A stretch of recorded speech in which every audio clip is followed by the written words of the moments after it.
Student, आप सबका स्वागत है फिर से एक नए वीडियो। तो इस वीडियो में हम बात करने वाले हैं 9th क्लास के यहाँ पे संस्कृत के पेपर के बारे में, जो आपका यहाँ पे परसों संस्कृत का पेपर यहाँ पे होने वाला है। तो पूरा का पूरा पेपर मैं यहाँ पे बताने वाला हूँ, तो बस वीडियो को आपको यहाँ पे लास्ट तक देखते रहना है। अगर आप चैनल पर पहली बार हो, चैनल को आपको यहाँ पे सब्सक्राइब कर लेना है। तो इसमें मैं 9th क्लास के सारे प्रश्न संस्कृत के कराने वाला हूँ, जो आपके लिए बहुत इंपॉर्टेंट होने वाले। इससे पहले मैंने हिंदी का पेपर भी आपको पूरा का पूरा सॉल्व कराया था, जो आपके उसमें से ही प्रश्न, बहुत से सारे प्रश्न आपके पेपर में आए थे। तो इस वीडियो को आपको यहाँ पर लास्ट तक देखना है और चैनल पर पहली बार चैनल को सब्सक्राइब कर लेना है। तो यहाँ पे आप देख सकते हैं कि आपके सामने यहाँ पे आपको रोल नंबर डाल लेना है, जो आपका यहाँ पे 9th क्लास का वार्षिक परीक्षा पेपर 2024-25 का है। ये आपका संस्कृत का पेपर यहाँ पे होने वाला है। इसके अंदर आपके सामने 23 प्रश्न पूछे जाने वाले, जो आपके लिए 3 घंटे का समय मिलने वाला है, और टोटल आपसे यहाँ पे 75 नंबर का पूरा पेपर होने वाला है। तो इस वीडियो को आपको यहाँ पे लास्ट तक देखना है। सारे के सारे प्रश्नों के आंसर भी आपको बताए जाएंगे, और इसका PDF कहाँ पर मिलने वाला है उसकी भी जानकारी पूरी की पूरी आपको इस वीडियो में देने वाला हूँ। तो बस वीडियो को आपको यहाँ पर लास्ट तक देखते रहना है, और चैनल पर पहले चैनल को आपको यहाँ पर सब्सक्राइब कर लेना है। तो चलो चलते हैं, पहला प्रश्न देखते हैं पहला प्रश्न में क्या पूछा गया और क्या क्या प्रश्न इसमें बन सकते हैं। तो आपके सामने जो पहला प्रश्न पूछा गया उसकी हम बात कर लेते हैं। तो आपके सामने पहला प्रश्न पूछा गया है कि उचित विकल्प लिखित, मतलब जो आपके सामने विकल्प दे रखे हैं उनके आपको यहाँ पे उचित आंसर देना है। जो आपको यहाँ पर टोटल 6 नंबर के प्रश्न, 6 प्रश्न पूछे जाने वाले, और एक नंबर का एक प्रश्न यहाँ पे आपका होने वाला है। तो पहला प्रश्न पूछा गया कि ऋतुवती प्रत्यय उदाहरण अस्ति। तो ऋतुवती में कौन सा प्रत्यय है वो आपको यहाँ पे बता देना है। तो इसका ऑप्शन आपका आ जाएगा बी। तो बी आ जाएगा, तो बी आपको यहाँ पे लगा देना है। प्रश्न नंबर दूसरे में पूछा गया कि क्रीडिया इत्यादि पदे प्रत्यय अस्ति। इसमें कौन सा प्रत्यय है वो बता देना दूसरे में। तो दूसरे में आपका ऑप्शन आ जाएगा दा। तो दा ऑप्शन आपको यहाँ पे लगा देना है। इसके प्रश्न नंबर तीसरे की बात कर लेते हैं। तो प्रश्न नंबर तीसरे में आपसे पूछा गया कि सेवते इत्यादि पदे पुरुष अस्ति। तो सेवते में कौन सा पुरुष है वो बता देना। तो यहाँ पे आप जाएगा अन्य पुरुष आ जाएगा, ऑप्शन सी इसका आंसर हो जाएगा आपका यहाँ पर, ठीक है। इसके बाद नेक्स्ट प्रश्न आपसे पूछा गया है, प्रश्न नंबर 4 में पूछा गया है कि यहाँ पर संति इत्यादि पदे वचनम अस्ति। इसमें कौन सा वचन है। तो प्रश्न नंबर 4 का आंसर आपका हो जाएगा, इसमें बहुवचन है, ऑप्शन सी आ जाएगा। प्रश्न नंबर 5 में पूछा गया कि उपहार इत्यादि पदे उपसर्ग। उपहार में कौन सा उपसर्ग है। तो यहाँ पे ऑप्शन ए हो जाएगा, अप उपसर्ग है, उप। इसके बाद प्रश्न नंबर 6 से पूछा गया कि जन केन इत्यादि पदे विभक्ति। इसकी कौन सी विभक्ति है। तो यहाँ पे आपका ऑप्शन आ जाएगा बा, ऑप्शन बा आ जाएगा, मतलब कि तृतीय विभक्ति है। तो इस तरह से आपके पूरे के पूरे बहु विकल्प प्रश्न पूरे के पूरे मैंने यहाँ पे करा दिए विद आंसर के साथ। तो इसको आपको अच्छे से देख लेना, और पेपर जाने से पहले इसको आपको अच्छे से याद कर लेना है। इसके बाद हम प्रश्न की बात, इसके बाद नेक्स्ट प्रश्न की बात करने वाले। नेक्स्ट प्रश्न आपका इसमें पूछा गया प्रश्न नंबर दूसरा, जिसमें हमें यहाँ पे रिक्त स्थान भरने हैं। तो जो आपके टोटल 6 नंबर के यहाँ पे होने वाले खाली स्थान, इनको आपको अच्छे से देख लेना है। तो जिसमें पहला प्रश्न पूछा गया कि धेनु इत्यादि पदम पदम। तो धेनु में कौन सा आ जाएगा। धेनु का क्या यहाँ पे कल तो पर्यायवाची शब्द है। तो यहाँ पे आपका आ जाएगा गाँव, गाँव आ जाएगा, ठीक है। इसके बाद दूसरा प्रश्न पूछा गया कि इंदिरा इत्यादि पदम।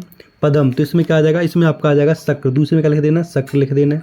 प्रश्न नंबर तीसरे में पूछा गया कि विजय इत्यादि विलोम शब्द। विजय का विलोम शब्द क्या होगा। तो विजय का विलोम शब्द आपका यहाँ पे हो जाएगा पराजय, ठीक है। प्रश्न नंबर आपका यहाँ पर 4 में पूछा गया कि उपकार इत्यादि विलोम पदम। तो उपकार का विलोम क्या हो जाएगा।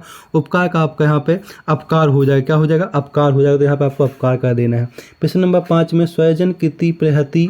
इसमें आपका आ जाएगा हृदय आ जाएगा 5 नंबर में।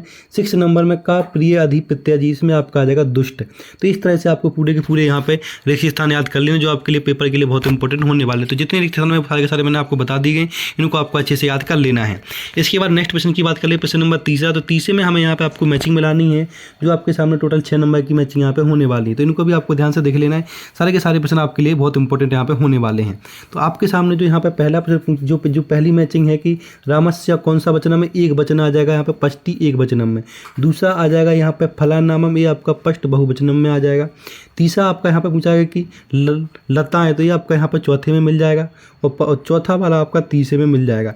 5 वाला आपका 5वें में, और छठा वाला आपका छठे में। तो इस तरह से आपको मैचिंग पूरी की पूरी मिला लेनी है, जो आपके पेपर के लिए बहुत इंपॉर्टेंट होने वाली, बहुत ही महत्वपूर्ण है। तो इनको आपको अच्छे से याद कर लें। जितना बताएगा इतना आप कर लेते, तो आपके लिए पेपर के लिए बहुत इंपॉर्टेंट हो जाता है। ये मैं जो बता रहे हैं वो आपके लिए बहुत इंपॉर्टेंट यहाँ पे होने वाला है। अब हम बात करने वाले नेक्स्ट प्रश्न की। नेक्स्ट प्रश्न आपसे यहाँ पे पूछा गया प्रश्न नंबर 4, जिसके अंदर आपसे 6 प्रश्न पूछे जाने वाले और 6 नंबर के पूछे जाने वाले। इसमें आपको उत्तर देना कि एक वाक्य में इसमें उत्तर देना है, आपसे प्रश्न पूछा जाएगा। इसमें पूछा गया कि पितृ क्षीणन की दृश्य भवती। तो इसमें आपका क्षीणन का होता है, तो इसमें आज क्षीणन का क्या लिख देना आपको यहाँ पे, आज क्षीण लिख देना, ठीक है। इस तरह से आपको यहाँ पे लिख देना है पहले में। दूसरे में पूछा गया कि चटक कस्य शाखेम नीड़ रचयिता। तो इसने किसको रचा है। तो बट वृक्ष लिख देना। दूसरे में क्या लिख देना, बट वृक्ष कर देना दूसरे में। तीसरे में पूछा गया आपसे नीरस शब्दस्य विलोम पद विभक्ति। नीरस का विलोम शब्द क्या हो जाएगा, सारस। तो सारस भर देना आपको तीसरे में, ठीक है। इसके बाद प्रश्न नंबर चौथे में पूछा गया है कि अध शब्दम विलोम पदम, अध का विलोम क्या हो जाएगा, उधर्व। क्या कर लेना, उधर्व कर लेना आपको यहाँ पे प्रश्न नंबर 4 में क्या लिख देना, उधर्व। तो इस तरह से आपको यहाँ पे कर लेना उधर्व। ये आपका 4 का। फिफ्थ में पूछा गया आपसे कि मानव कृतु को सुरक्षित तीर्थी, तो यहाँ पे आपको पर्यावरण को सुरक्षित करने की बात किसको हो रही है, पर्यावरण को सुरक्षित करने की बात हो रही है, तो यहाँ पर्यावरण लिख देना आपको। प्रश्न नंबर 6 में पूछा गया है कि तीरे शब्दस्य पर्याय किम अस्ति, तो तीरे में क्या आ जाएगा, तटे आ जाएगा आपका यहाँ पर, तटे। तो इस तरह से आपके यहाँ पे 4 वाला प्रश्न पूरा का पूरा मैंने करा दिया। अब बात करने वाले प्रश्न नंबर 5 की। तो प्रश्न नंबर 5 में आपसे पूछा गया है, जो आपसे यहाँ पे सत्य असत पूछे गए, अगर आपका यहाँ पर सही आंसर होगा तो आम में लिखना है, और असत तो मतलब अगर आंसर सही नहीं है तो वहाँ पर ना लिख देना है। जो टोटल 6 प्रश्न पूछे जाने वाले, 6 नंबर के आपके यहाँ पे होने वाले हैं, तो इनको आप देख लीजिएगा। तो पहला प्रश्न पूछा गया कि दीर्घ संधि उदाहरण मनोहरी अस्ति, जो दीर्घ संधि है उसका उदाहरण मनोहरी है, सही है गलत, ये आपका एकदम असत हो जाएगा, आम लिख देना आपको यहाँ पर। दूसरे में पूछा गया कि सदैव वृद्धि ग्रंथे, तो दूसरे में पूछा गया कि सदैव वृद्धि संधि उदाहरण वृद्धि, तो सदैव वृद्धि संधि उदाहरण क्या हो जाएगा, तो इसमें आपका हो जाएगा ये आपका एकदम असत्य, ये आपका एकदम यहाँ पे सत्य हो जाएगा, तो आपको यहाँ पे ना लिख देना, क्या लिख देना, असत्य है, यहाँ पे सत्य में आपको आम लिखना है, ना में आपको ना लिख देना। तृतीय पूछा गया तत्व लीन प्लस त्लोलीन अस्ति है, सत्य असत्य है, तो ये आपका यहाँ पे आपको आम लिख देना है, ठीक है, ये आपका असत्य हो जाएगा, ये सत्य, ये आपका असत्य हो जाएगा। प्रश्न नंबर 4 में महा प्लस औषधि, तो महो औषधि सत्य असत्य, ये आपका यहाँ पर सत्य हो जाएगा, तो आपको इसमें आम लिख देना है। प्रश्न नंबर यहाँ पे 5 में पीत अम्बरम व्यम पीतम्बरो अस्ति, तो ये भी आपका सत्य हो जाएगा, और इसमें क्या बोलता हूँ समास पर्श भवंती, ये आपका सत्य हो जाएगा। तो मैं यहाँ पे आपको लिख के बता देता हूँ, जैसे कि पहला आपका गलत है तो आपको यहाँ पर ना लिख देना है, दूसरा आपका सही है तो इसमें आपको आम लिख देना है, तीसरा आपका यहाँ पे गलत है तो इसमें ना लिख देना है, चौथा आपका सही है तो आपको यहाँ पे आम लिख देना है, और पांचवा आपका गलत है तो यहाँ पे ना लिख देना, छठा आपका सही है तो यहाँ पे आम। तो इस तरह से आपको पूरा का पूरा 5th वाला प्रश्न कर लेना, जो आपके पेपर के लिए बहुत इंपॉर्टेंट यहाँ पे होने वाला है। इसके बाद नेक्स्ट प्रश्न जो बनते हैं आपको 2-2 नंबर के प्रश्न बनते हैं, इन सबके आंसर आपको वीडियो के माध्यम से मिल जाएंगे, तो बस चैनल को आपको सब्सक्राइब कर लें, जिससे आपके पास सबसे पहले वीडियो आ सके। तो यहाँ पर जो आपका 6 नंबर प्रश्न स्टार्ट होने वाला है, आपका 2 नंबर इसमें मिलने वाले हैं, और 2 प्रश्न पूछे जाएंगे, दोनों में से कोई एक प्रश्न करना जो भी आपको इसमें से आता हो। तो यहाँ पर सबसे जो पहला प्रश्न पूछा गया कि यहाँ पे जीमूत वाहन कस्य पुत्र अस्ति, या फिर कवि का संबुद्ध पति क्या है, तो ये आपको बता दें दोनों में से कोई एक। प्रश्न नंबर 7 में पूछा गया कि पुरुष से शिकायती की करोती, या अथवा में आपको के मधु संग्रह लिख देना है, इन दोनों में से कोई एक कर लेना आपको। प्रश्न नंबर 8 में अभी कवि कीदर्शी बीड़म, या फिर आपको यहाँ पे केशम संरक्षण पत्ते, इन दोनों में से कोई एक प्रश्न आपको यहाँ पे कर लेना है।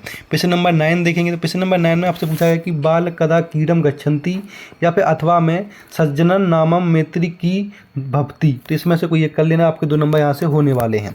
प्रश्न नंबर 10 पे देख लीजिए, 10 वाले प्रश्न को देख सकते हैं, 10 में भी आपको यहाँ पे कर लेना है। प्रश्न नंबर आपसे यहाँ पे 11 पूछा गया, 11 में आपसे यहाँ पे 3 प्रश्न पूछे गए, 3 में से कोई 2 प्रश्न करने, जो आपके यहाँ पे 1 नंबर का एक प्रश्न यहाँ पे होने वाला है। ये 3 प्रश्न, 3 में से कोई एक प्रश्न आपको यहाँ पे कर लेना है, ठीक है। इसके बाद नेक्स्ट प्रश्न आपसे यहाँ पे 12 नंबर प्रश्न पूछा गया, 12 में सेम यही से 2 प्रश्न पूछेंगे, 2 में से कोई एक प्रश्न आपको यहाँ पे कर लेना, जो आपके यहाँ पे 2 नंबर पक्के यहाँ पे हो जाते हैं।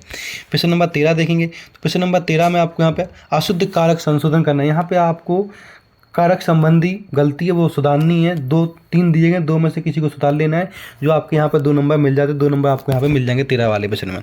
प्रश्न नंबर 14 की बात करेंगे, तो प्रश्न नंबर 14 में आपको यहाँ पे एक प्रश्न पत्र दिया जाएगा, उसको आपको पढ़ के नीचे दिए गए श्लोक, मतलब कि आपको अपने जो भी प्रश्न पत्र आपको याद हो, मतलब आपकी बुक में से जो भी श्लोक याद हो, उसको आपको यहाँ